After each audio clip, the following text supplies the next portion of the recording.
Welcome back to Brick by Rick. Today we're going to be sending. It'll be good to do one of them. So we've got, right off the bat, Republicans are at 51 seats with the safe and likely states characterized. We have a good amount of likely seats. Looks like there's 4 of them: Texas, Nebraska, Iowa, and Ohio.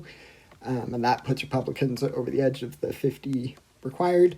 And they could even win with just 50 for the rest of the Trump presidency, just because Vance would be the tie-breaking vote for the 2 years after these midterms.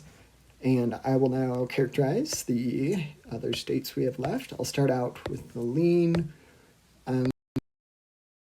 states, which we've got a couple of them here.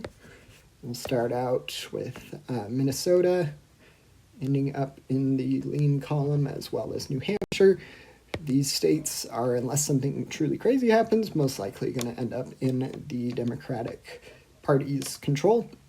And then we get to these 4 states, which are really going to be the ones that, well, they won't determine Senate control, but they will make it a difficult process for Republicans if they are to lose all of them, because they can only lose so many votes in the Senate. So I will start off with the tilt blue ones. I do think that in North Carolina that the Democrat has got a really good shot of winning, popular former governor. And I think that, which I don't usually say when it comes to North Carolina, but Roy Cooper is a good candidate that Democrats were able to secure, and I do think he's got a good shot at winning against the Republican. I don't know the name of the Republican in this race, but I do think that Roy Cooper has got a good shot at winning. And then we will go now. I do think there is going to be a little more good news for Democrats. I do think that in Georgia, Jon Ossoff, he is pretty popular. I mean, just like any governor, America is really polarized, so it is difficult a little bit, but I do think that he's got a good shot at winning. I think in Michigan, it's going to be close.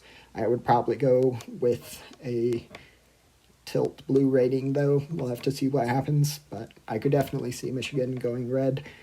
It will be interesting to watch that state. And then I do think that one of the biggest states there, well, not one of the more competitive, I should have phrased it, is in Maine. And Maine, I do think Susan Collins, she doesn't have a great popular approval rating, but I do think that she's been able to win against Democrats pretty repeatedly, even in election years where it hasn't been favorable to Republicans.